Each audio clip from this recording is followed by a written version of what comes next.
Can Ahmet'im, sana canım demişim. Can Ahmet'im, seni canım bilmişim. Can Ahmet'im, sana mecnun olmuşum.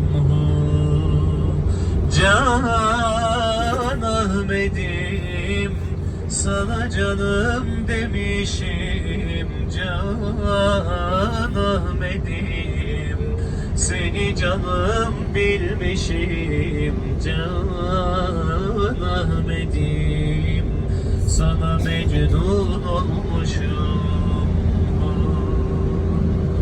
Kalemim kırılmış, lütüm tutulmuş.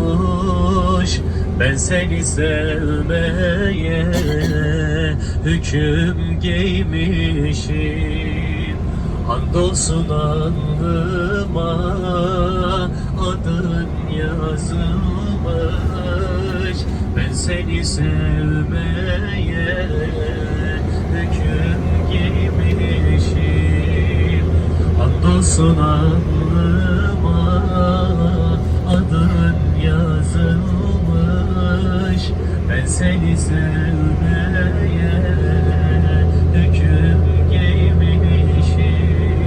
Can Ahmet'im, sana canım demişim. Can Ahmet'im, seni canım bilmişim.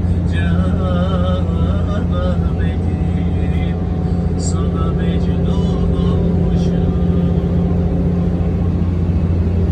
Buralarda kalamam sen olmadan. Acıları çekemem bu aşk içimde. Ciğerimde yanacak. Can Ahmet'im, sana canım demişim. Can Ahmet'im, seni canım